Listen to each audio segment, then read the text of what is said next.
안녕하세요. 청취자 여러분들의 속을 확실하게 풀어드리려고 찾아온 40대 여자입니다. 이렇게 누군지 밝히지 않고도 속내를 시원하게 털어놓을 수 있는 공간이 있어서 얼마나 다행인지 모릅니다. 제가 오늘 여러분께 들려드릴 이야기는 저희 집에서 눈엣 가시로 찍혀버린 박쥐 같은 우리 시어머니의 이야기랍니다. 처음에는 정말 너무너무 천사 같고 저를 예뻐만 해주시는 분이라고 생각했는데 알고 보니까 뼛속까지 이리 붙었다 저리 붙었다 하는 박쥐 근성이 있더라고요. 그럼 지금부터 제가 당하고 처치하게 된 모든 이야기를 풀어보겠습니다. 남편이랑 결혼을 하기 전부터 저는 집안의 자랑이었습니다. 명문대를 졸업해서 대기업 취직까지 쉼없이 달려온 시간은 저에게 명예를 주었죠. 그러다 첫눈에 반해서 만나게 된 남편과 결혼까지 했으니 제 인생은 정말 탄탄대로라고 생각했습니다. 그때 제가 얼마나 자만을 했었냐면요. 제 인생에 제가 가지고 싶은 모든 것은 다 제 손안에 들어온다고 생각했을 정도였습니다. 아무튼 제가 결혼한다고 인사를 드리고 나서 시모가 진짜 온 동네방네에 제 자랑을 얼마나 하고 다녔는지 상상조차 하기 어려우실 정도일 거예요. 지나가는 동네 사람들이 전부 이 아가씨가 그 집 며느리니? 그 대기업 다닌다는 며느리? 하고 물어보실 정도였으니까요. 거기다가 지인분들에게도 죄다 대기업 다니는 며느리 얻어서 노후가 행복하다고 자랑을 엄청 하고 다니셨대요. 물론 우리 남편이 장남이었으니까 노후에 어느 정도 도움을 드릴 생각이 있긴 하지만 너무 자랑을 하고 다니시니까 부담이 되기도 했죠. 뭐든 적당히 하셨으면 좋겠는데 자꾸 대기업과 노후를 연관지어서 이야기하시니까 저도 많이 불편했어요. 그렇게 결혼 생활이 1년이 넘었을 무렵 저희는 아이가 생기지 않아서 고민이 많았습니다. 피임을 하는 것도 아닌데 아이가 들어설 생각이 없더라고요. 매번 맞춰서 힘을 쓰는데도 생기지 않으니 슬슬 불안하더라고요. 그래서 병원을 찾아가게 되었습니다. 최후의 보루라고 생각하고 간 거죠. 그런데 글쎄 남편의 정자 활동이 너무나도 저조하다는 거예요. 그래서 임신하기가 쉽진 않을 거라고 의사 선생님께서 시험관 시술을 권유하셨습니다. 나이도 꽤 차기도 했고 하루라도 젊었을 때 아이를 가져야 육아하기도 수월하고 편하다는 주위의 이야기도 들려오고 고민이 많이 됐죠. 그런데 시험관 시술이 정말 상상을 초월할 정도로 아프다는 거예요, 글쎄. 남편이랑 저랑은 결국 1년을 더 노력을 해보고 그때도 실패를 하게 되면 시험관 시술을 하자고 약속했어요. 우리 부부의 사이의 일은 그렇게 마무리가 되었는데 남편의 얼굴에 수심이 가득하더라고요.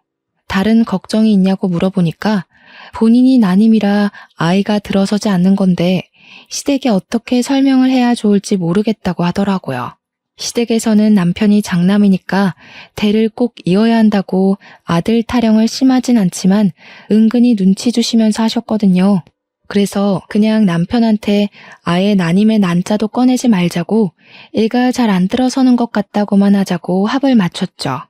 저도 그렇고 남편도 그렇고 그런 일로 스트레스 받고 싶지 않았거든요. 그런데 저희의 노력이 무색하게도 그 뒤로 1년이 더 지났는데도 아이가 생기지 않았습니다. 그 무렵쯤 회사에서 제 일을 제일 많이 도와주던 상사가 퇴직을 하고 스타트업을 차릴 예정이라고 하면서 저에게 같이 했으면 좋겠다고 은근히 제의가 왔습니다. 회사 상사의 말을 들어보니 조건도 꽤 괜찮았고 연봉은 당연히 대기업에 비할 것이 아니지만 비전이 있다는 생각이 들었어요. 남편과 저는 엄청나게 고민을 하게 되었죠. 대기업에서 받는 연봉이 꽤 됐기 때문에 이 연봉을 포기하고 불구덩이로 들어가야 하나 하는 생각이 들어서요. 게다가 우리 시모가 아이로 스트레스를 주면서도 대기업에 다니기 때문에 아이를 가져도 이래저래 힘들겠지 하면서 넘어가는 부분도 있었거든요. 시모가 그나마 자랑이라고 생각하는 대기업마저 그만둔 것을 알게 되면 난리를 칠 것 같아서 고민을 하고 있었는데 회사 상사가 말하는 스타트업의 전망이 너무 좋아 보여서 자꾸만 고민이 되더라고요. 남편이랑 꽤 오랜 시간 상의를 했지만 결정을 내리지 못하고 전전긍긍하며 시간을 보내고 있었습니다.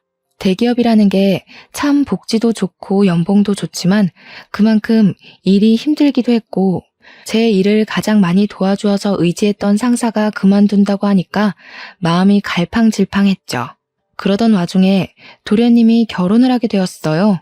아주 급하게 식을 치르게 되었는데 혼전 임신으로 혼수를 준비해왔기 때문이었습니다.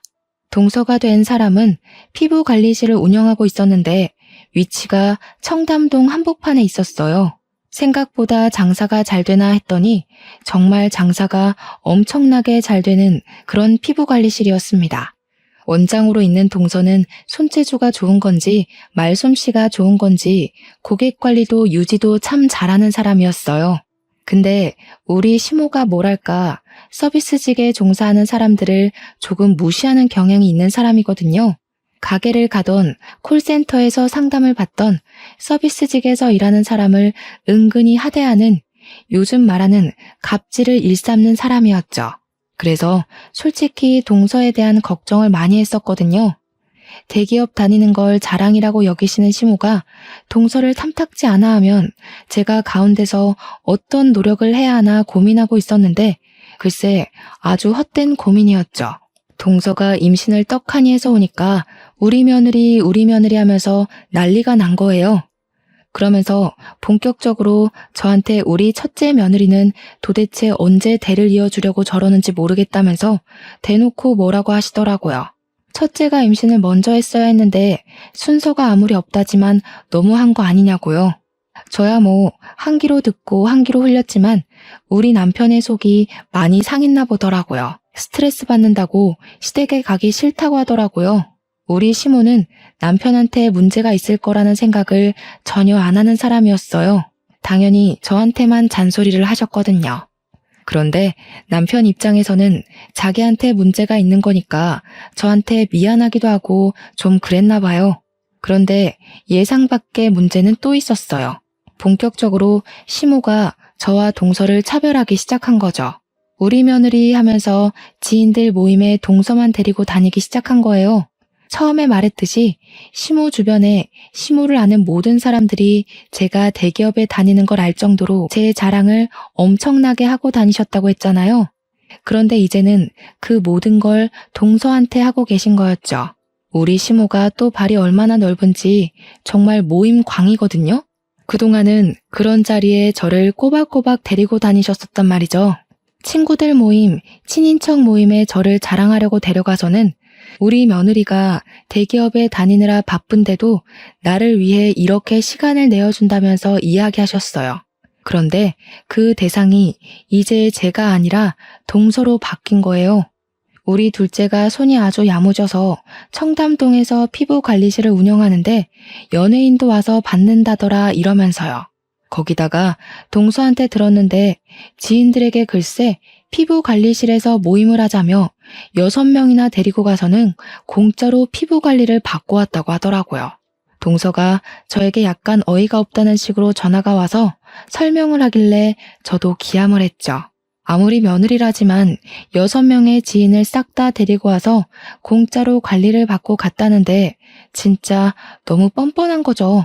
안 그래도 동서가 결혼 초에 시모랑 저를 피부관리실에 데려가서 관리를 받게 해준 적이 있었거든요. 시모는 그 호의를 당연하게 권리로 생각하신 것 같더라고요. 동서한테도 이제는 공짜로 해주지 마라. 도련님께 말씀드려서 거절 잘 하라고 했죠.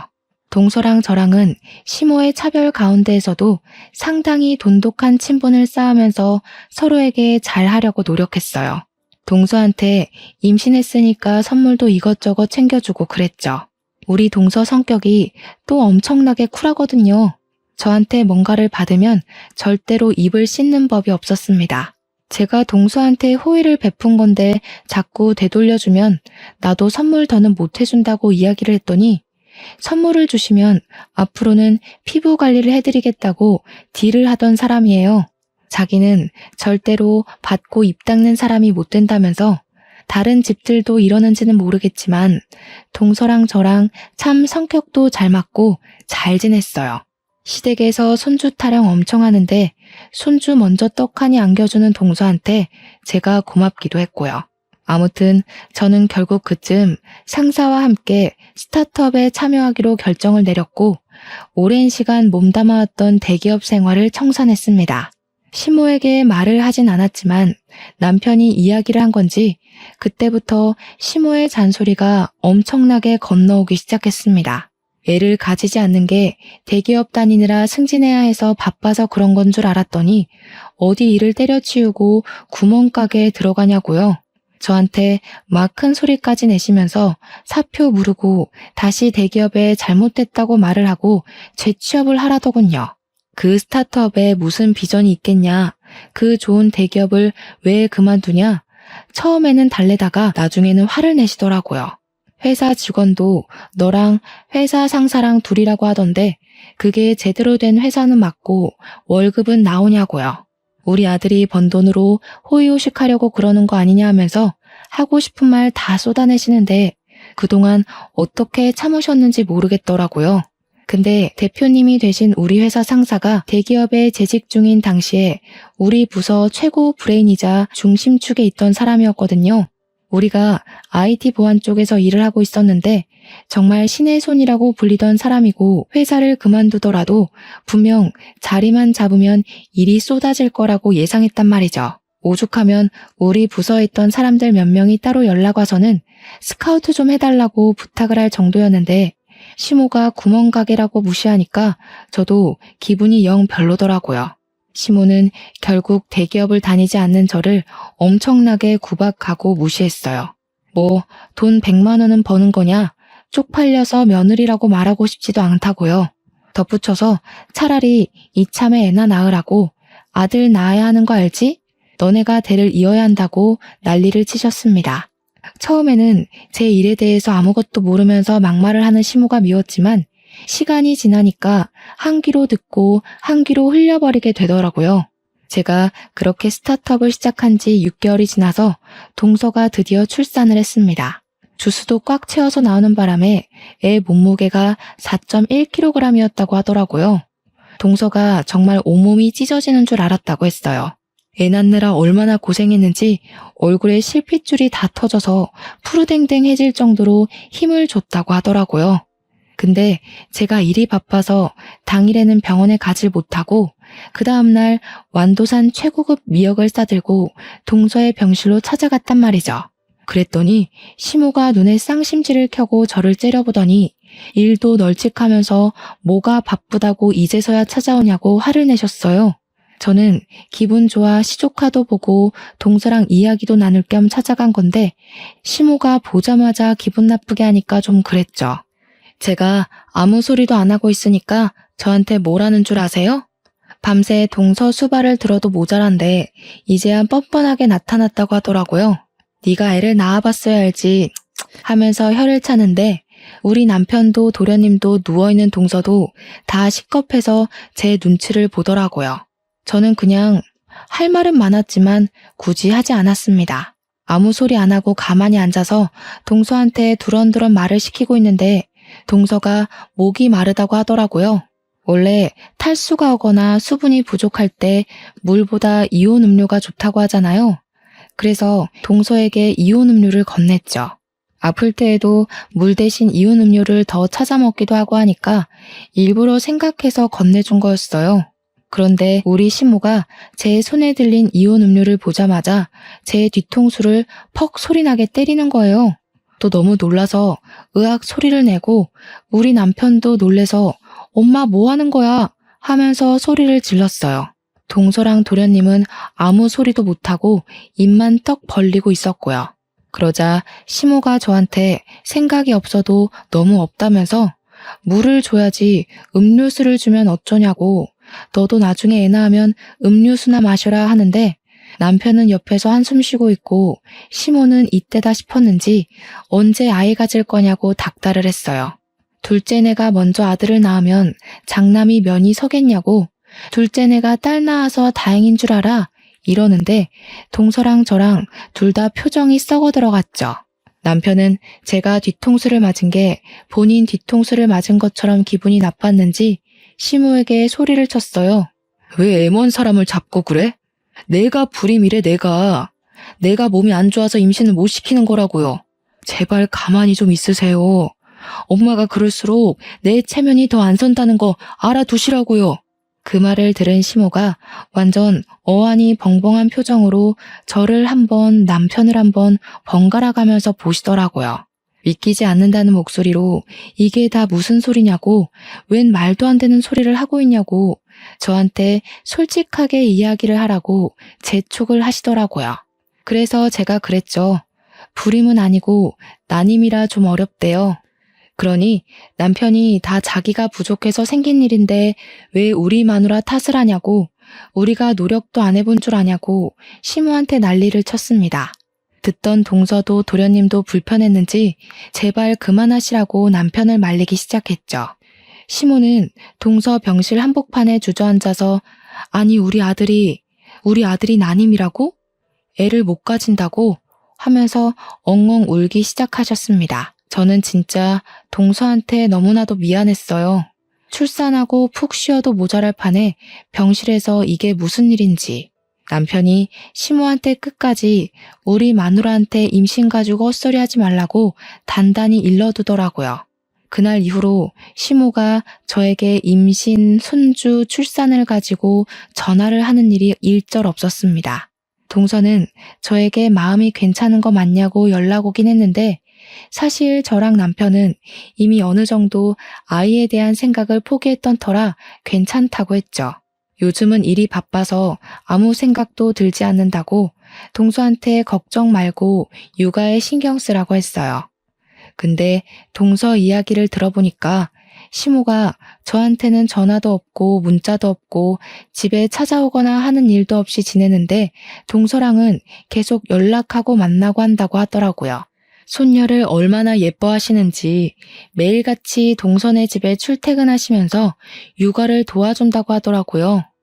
뭐 차라리 잘 된 거 아니냐, 시모가 잔소리는 안 하냐 하니까 잔소리를 하긴 하는데 그래도 시모가 도와줘서 숨 돌릴 틈은 있대요.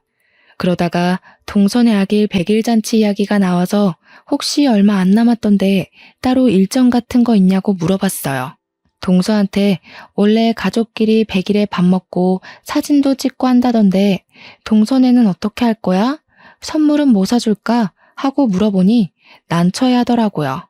그러더니 저한테 형님 너무 기분 나빠하지 말고 들어주세요. 이러는데 느낌이 딱 오더라고요. 제 예상대로 시모가 저랑 남편 꼴도 보기 싫다고 부르지 말라고 했다는 겁니다. 그래서 그냥 아 그래? 하고 넘어가려 했는데 동서가 우리 가족이랑 따로 만나서 밥 먹고 싶다고 오늘 때길래 알겠다고 했어요. 동서도 가운데에서 얼마나 난처할까 싶어서 마음이 좀 불편했습니다. 100일 잔치는 따로 2번 하는 걸로 마무리가 되었는데 그걸로 끝나는 게 아니었습니다. 명절이 되니까 저랑 남편 보기 싫다고 명절에 모이지 말자고 하시던 시모가 동서네랑 여행을 다녀오셨더라고요.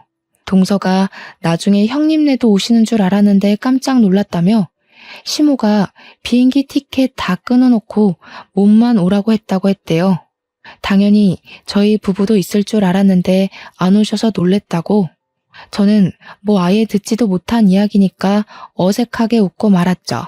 동서가 좀 피곤하겠지만 시모한테 좀 잘해드려 하고 말았습니다. 시간이 흐르고 시조카의 첫 돌날이 다가왔는데 시모가 동서에게 돌잔치에 우리 부부가 오면 참석하지 않겠다고 했대요. 그 말에 남편이 열이 받아가지고 안 가겠다고 그냥 나중에 동서네에 따로 놀러 가기로 마무리를 하고 말았어요. 남편이 진짜 자기 엄마가 이런 식으로 나올 거라곤 꿈에도 생각 못했다고 열불을 토하는데 오히려 저는 편했죠 뭐. 스트레스 주는 시모랑 얼굴 보고 밥 먹는 것만큼 짜증나는 일도 없었으니까요. 돌잔치는 그렇게 마무리가 되고 시간이 흐르고 저희 회사도 완전히 자리를 잡게 되었습니다. IT 보안 쪽으로 중견기업 하청도 들어오고 직원도 그 사이에 10명이나 늘어나는 꽤 탄탄한 회사가 되었습니다. 하루 24시간이 부족할 정도로 열심히 일하고 돈도 엄청 많이 모았어요. 대기업 다닐 때 받던 고정급과는 달리 스타트업 특성상 성과급이 더 높았기에 제 통장에는 엄청난 돈이 쌓이게 되었죠. 근데 대표님이 그러시더라고요. 이제 슬슬 후배들한테 노하우 전수도 좀 해주고 일을 쉬엄쉬엄 하라고요. 그러려고 창업한 거 아니냐고 고민을 하다가 제가 대표님한테 그럼 나 육아휴직 좀 써도 되겠냐 하니까 임신했냐고 놀래서 물어보시더라고요. 앞으로 시험관을 해볼까 고민이 된다고 하니까 대표님이 잘 아는 병원이 있다면서 대표님 부부도 시험관으로 아이를 가졌다고 하시는 거예요. 그러면서 그거 힘든 거 다 아니까 2년 동안 못 쓴 휴가들도 전부 몰아서 쓰게 해주시겠다고 저를 응원해 주셨죠. 남편은 시험관은 많이 힘들다던데 하면서 저를 걱정하면서도 아이를 가지고 싶어 하는 눈치라 저는 큰맘 먹고 시험관 시술을 했습니다. 정확히 3차 시술에 자궁 안에 착상이 잘 되었다는 것이 보인다는 이야기를 들었고 아기집이 2개라는 이야기도 들었습니다. 한마디로 쌍둥이를 임신하게 된 것입니다. 시댁에는 입싹 씻고 말하지 않고 있다가 애들 16주에 성별을 확인했더니 둘 다 아들이라고 하더라고요. 그때 마침 동서에게 연락이 왔어요. 형님 잘 지내시냐 이런 이야기를 하다가 동서가 미안해하면서 저 둘째 가졌어요 하더라고요. 얼마나 됐냐고 축하한다고 하니까 5주 돼서 이제 심장소리 듣고 나왔대요. 근데 저한테 계속 죄송해요 미안해요 하는 거예요. 그래서 그러지 말라고 나도 임신했다고 기쁜 소식을 전했죠. 동서가 진짜 눈물을 팍 터뜨리면서 너무너무 축하드린다고 난리를 치길래 시험관 했다고 쌍둥이라고 모든 이야기를 해줬어요. 근데 그날 저녁에 시모가 저희 집에 연락도 없이 찾아왔더라고요. 양손 무겁게 반찬이며 미역이며 영양제며 바리바리 싸들고 와서는 너무 잘했다고 갑자기 소름 끼치게 굴더라고요. 우리 며느리가 해낼 줄 알았다면서 이제 자기가 다 챙겨줄 테니까 저는 받아먹기만 하래요.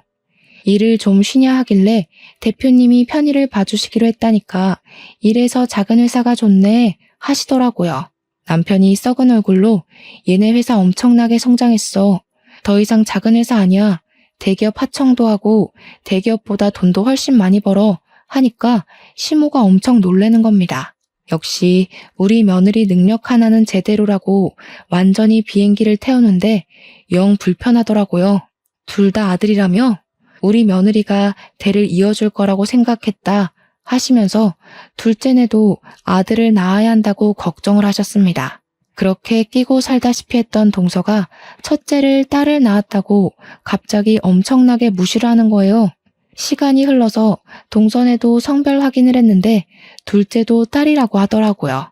성별 확인하고 얼마 지나지 않아 시모 생신이라 오랜만에 온 가족이 다 같이 모였는데 거기서 시모가 동서 구박을 어마어마하게 하는 거 아니겠어요? 피부관리실에서 화장품 내리만지며 몸에 좋겠니? 이러면서 이야기를 하는데 그게 무슨 상관인지 모르겠더라고요.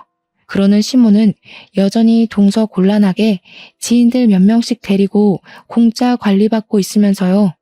아무튼 둘째도 딸이니 저 집안은 셋째 언제 낳아서 어떻게 키우냐고 애 셋 키울 돈은 버냐고 무시를 하더라고요. 딸 둘 낳아도 충분한데 아들을 왜 꼭 낳아야 하는지.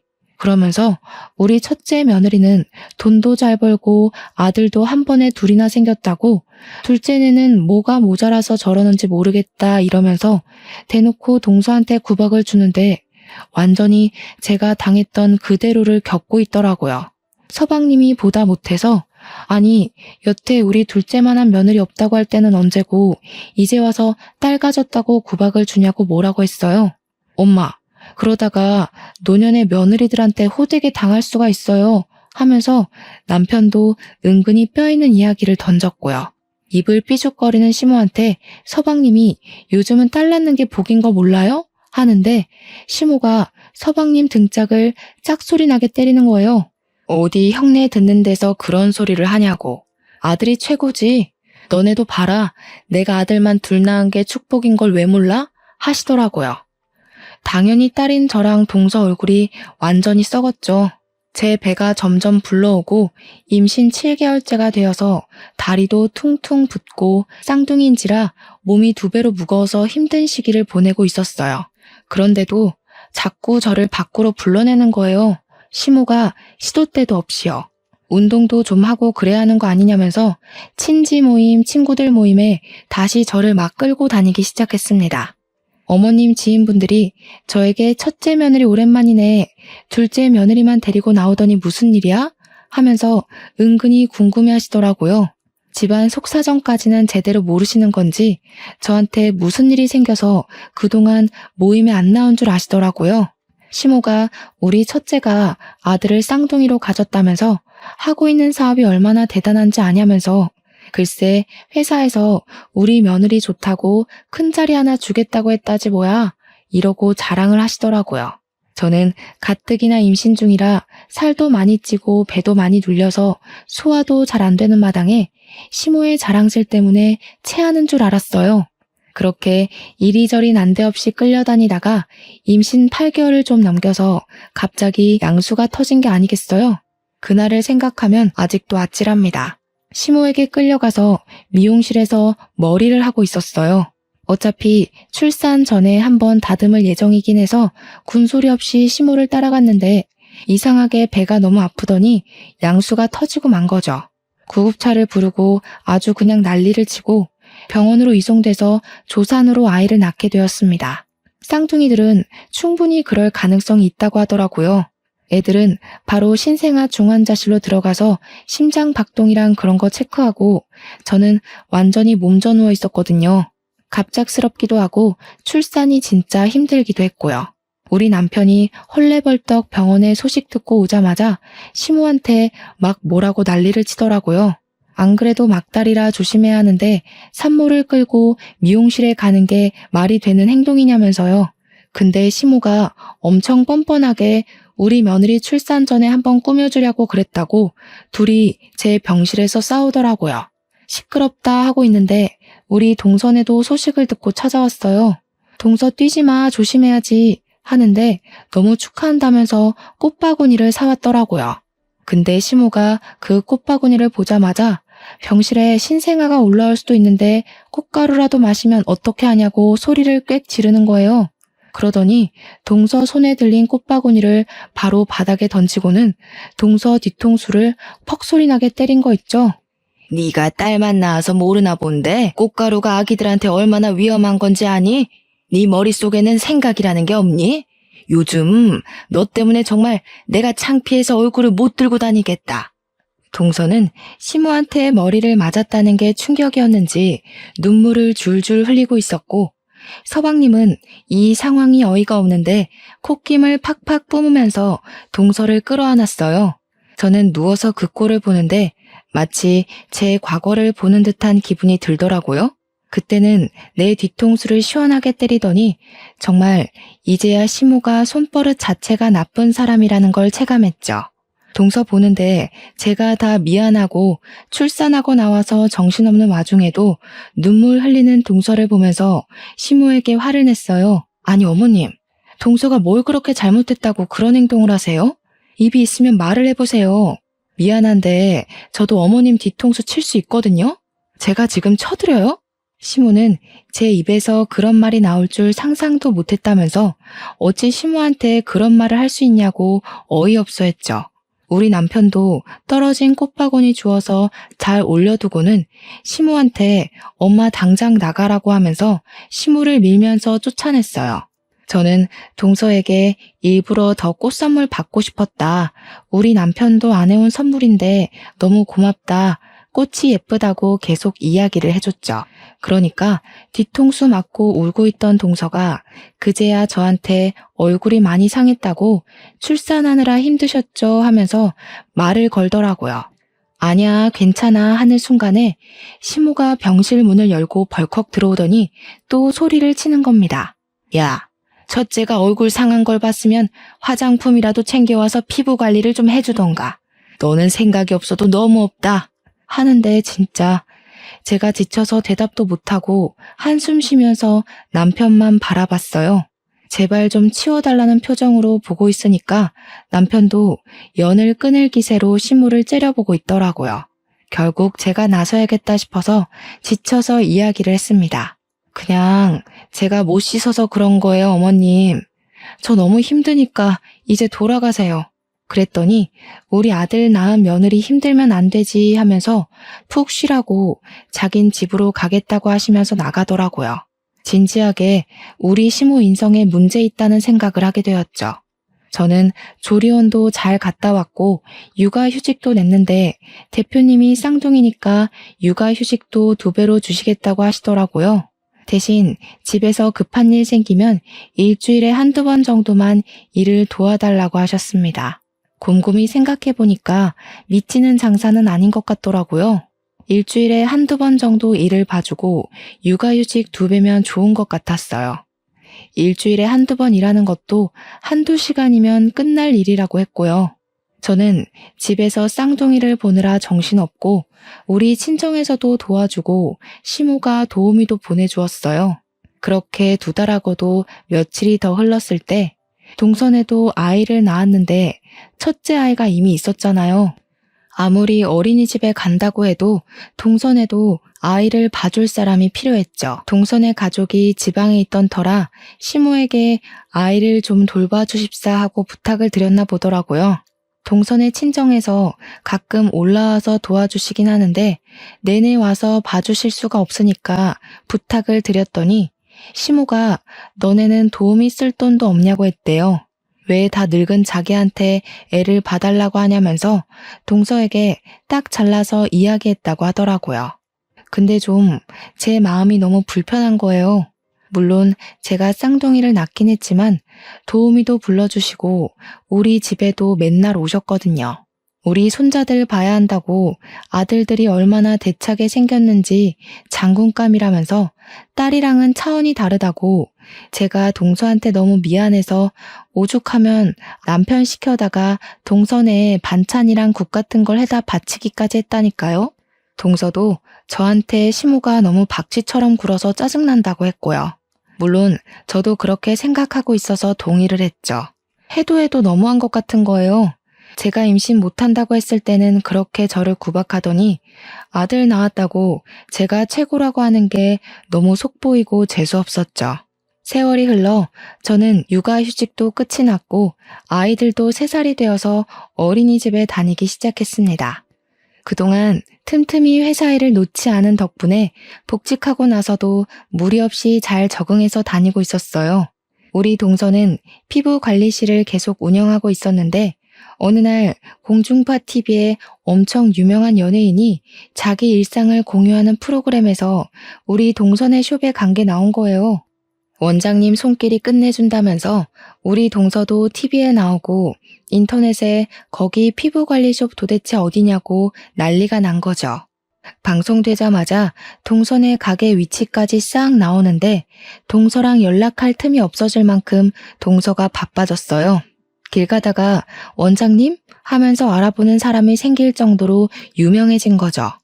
무슨 뷰티 프로그램에서 고정 출연해달라고 해서 방송도 하게 되고 피부관리법 알려달라고 해서 방송사에서 콜이 엄청 왔대요. 동서가 방송 일에 뛰어들고 동서 이름이 걸린 마스크팩까지 출시가 된 거죠. 방송 나오고 6개월 만에요. 그랬더니 당연히 무슨 일이 일어났겠어요? 시모가 동서만 찾는 거죠. 우리 둘째 시간 되냐고 나랑 모임 좀 가자 이러면서. 근데 동서가 딱 반기를 들더라고요. 그전까지는 해달라는 대로 다 해줬지만 딸 2 낳았다고 구박한 게 당연히 마음에 남아있지 않겠어요? 딱 잘라서 거절하기 시작한 거죠. 저 바빠서 그런 자질구레한 모임에는 나갈 수 없어요. 오늘도 대기업 회장 사모님 예약 있어서 준비해야 돼요. 시모한테 대놓고 말했대요. 시모가 기분은 나쁜데 아쉬운 건 자기니까 동서한테는 티도 못 내고 이렇게 했다네요. 그러니? 그러면 내가 네 시간에 맞추마. 이러면서 살살 달랜 거죠. 동서가 저 앞으로 3개월 넘게 예약이 다 차 있는데요? 하면서 3개월 뒤에도 그런 모임에 쓸 시간이 생길지는 모르겠어요. 했대요. 그랬더니 우리 시모가 진짜 양심도 없이 동서한테 홈쇼핑에서 팔고 있는 마스크팩이라도 좀 주라고 지인들 나눠주겠다고 했대요.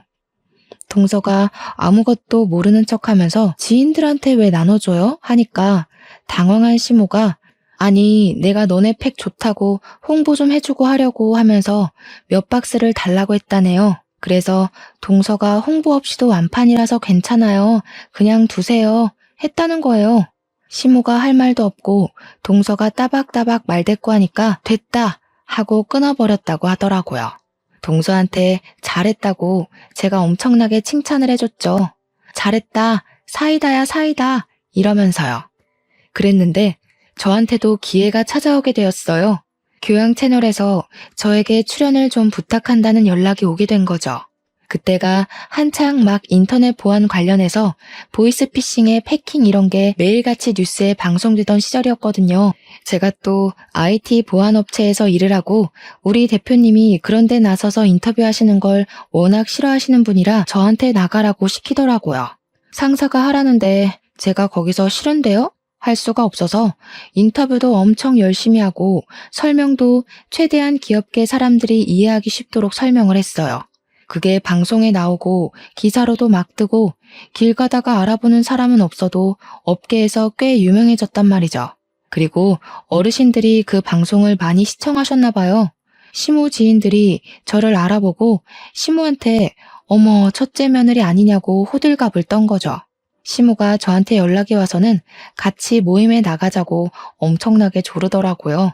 근데 우리 동서가 싫다고 딱 잘라 거절을 했는데 저라고 거기 떡하니 나가면 되겠어요? 제가 일을 하는 사람인데 어떻게 시간을 마음대로 빼고 출근을 하고 말고 할 수 있을까요?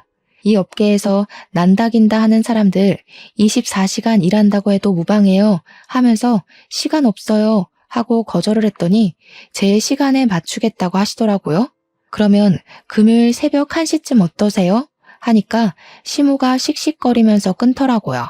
그렇게 저랑 동서는 완전히 시모의 연락을 싹 무시하고 평온한 일생을 보내고 있었습니다. 물론 밖에서 만나는 모임에 참석하지 않은 것이지 명절까지 무시하고 지나갈 수는 없었죠. 어쩔 수 없이 명절에 동서와 저는 나름 긴장을 하고 시댁에 찾아갔습니다. 그래도 남편들이 있으니까 괜찮겠지 했는데 시모가 보자마자 서운하다고 난리를 쳤어요. 어떻게 시애미가 면 한 번 살려달라고 부르는데 코빼기를 한 번도 안 비치니? 그러면서 저희한테 며느리들이 해도 너무한다고 시애미 늙었다고 무시한다고 손가락질을 막 하는 겁니다. 우리 남편이랑 서방님도 이게 다 무슨 소리냐고 저희한테 영문을 몰라 물어보았죠. 아들들이 자기 편 들어주는 줄 알고 시모가 아니 친구들 모임에 얼굴 한번 비추라고 했더니 오지를 않더라. 마스크팩 좀 달랬더니 안 주더라. 이러면서 고자질을 막 하는 거요 글쎄. 그랬더니 남편이랑 서방님이 뭐라고 한 줄 알아요? 가뜩이나 바빠서 힘들어 죽겠다는 안사람들을 왜 그런 하찮은 모임에 부르냐고 화를 내더라고요. 우리 마누라들 그런 자리에 부르지 좀 말라고 누가 누구 면을 세워줘야 하냐고 며느리들이 그런 존재냐고 소리를 쳤어요. 다른 집들은 며느리들 바쁘니까 시모가 와서 애도 봐주고 밥도 해주고 한다는데 우리 집은 왜 이 모양 이 꼴이냐고 남편도 서방님도 그동안 쌓아두었던 것들이 꽤 많았는지 시모한테 별말을 다 하더라고요.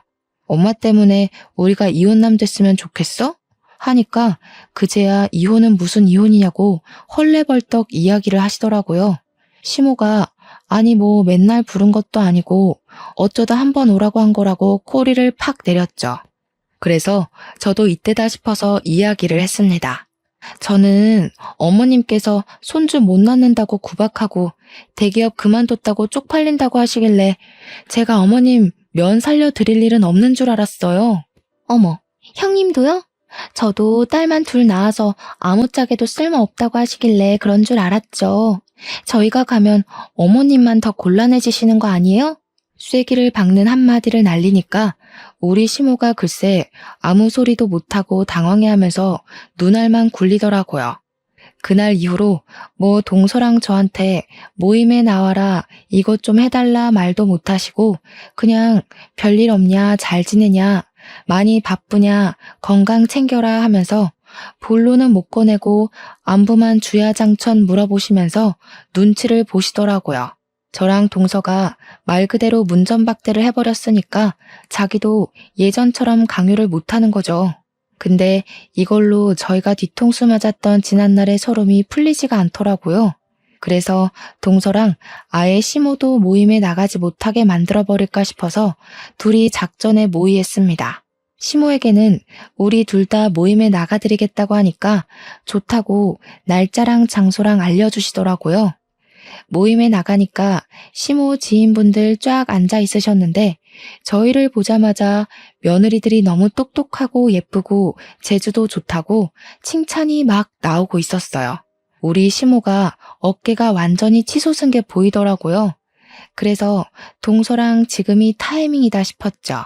예쁘게 봐주셔서 감사해요. 그런데 우리 어머님께 저는 별 볼 일 없는 며느리예요. 제가 대기업 퇴사했다고 엄청 싫어하셨거든요.